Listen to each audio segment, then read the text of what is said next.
A girl lies sleeping with electrodes attached to her body. A man and a woman are looking at her through a one-way glass window from the next room.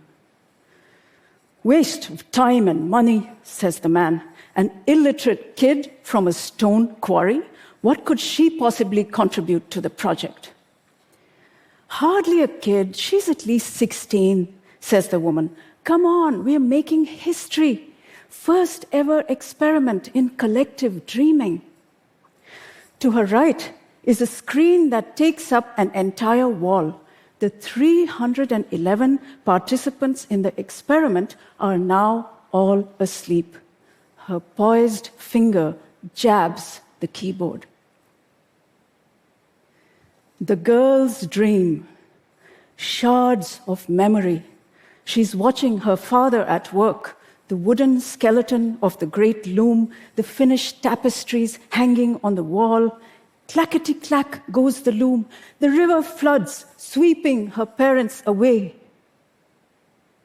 The loom comes apart, colored threads in the water. The sound of hammer striking stone, the choking dust, the quarry at night, young people around the fire. She lifts a bubbling pot of rice from the flames. Someone douses the fire, and she lowers the pot into an insulator they made out of clay and straw. The rice cooks with its own heat. The taste of hot rice and spiced oil. But look, there are strangers in her dream. So many unfamiliar, bewildered faces. And beside her, a boy, about 12, holding in his arms a large clock. Sync successful, activating stage 2.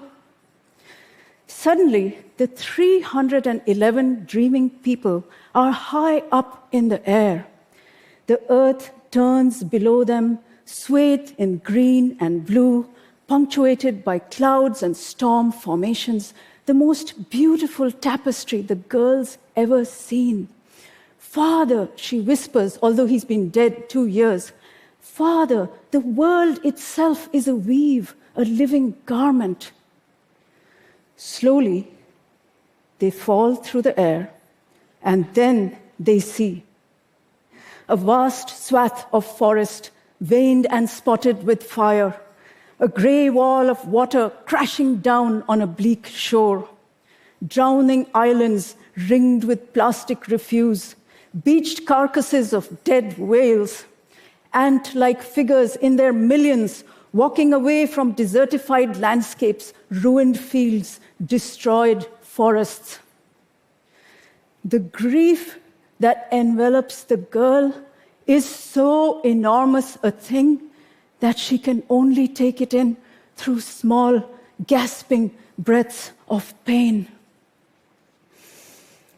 She alights with the others on a featureless plain under a vast, brooding sky.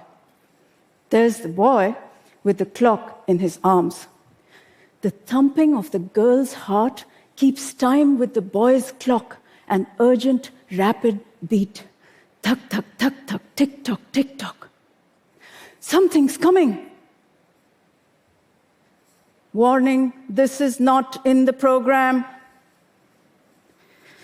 Bearing down upon them is a whirlwind, a chimera of storm clouds and plastic rubbish and burning trees, a monster made of hot dust and angry water. People scream and run, but the boy with the clock is standing still, watching. Tick-tock, tick-tock, tick-tock. "Why aren't you running?" asks the girl. "I'm studying the unraveling of the world," says the boy earnestly. "That's what this monster represents in our dream. I'm an engineer and a knowledge seeker. Pleased to meet you." She turns away. There's a storm inside her, grief and memory and anger. She takes a deep breath and walks toward the monster, She stands before it, a thin, dark girl in a tattered green sari. Her hair is whipped loose from its braid, and the end of her sari unfurls like a flag. "Stand back," shouts the boy in alarm. "Let me figure out the control mechanism." Bending her head, straining against the wind, the girl walks into the monster. The monster has a middle with a quiet place. She sits on the bare ground and looks up at the towering vortex around her. A rain of debris patters down. There is a deep rumble, and she thinks she hears the monster say, "Why?" "To learn," says the girl. "I've lost everything, lost my chance to learn at school. Teach me." To the boy outside with the clock in his arms, the girl has been consumed by the monster.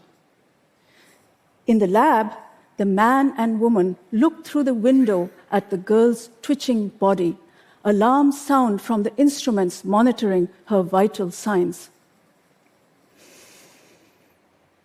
At last, the girl emerges from the monster. The monster is retreating over the horizon. The plain is littered with debris. The girl has cuts on her face and arms. She walks up to the boy and speaks to him urgently.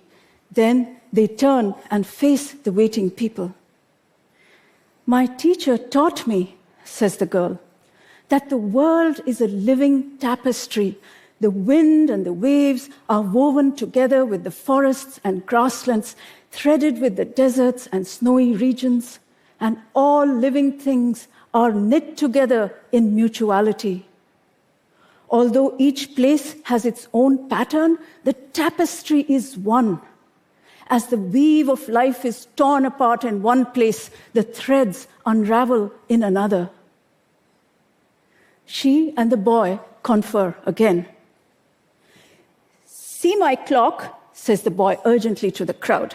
"It has components with clearly defined functions, so you can adjust and control, treat each part separately. You can tinker with it from the outside."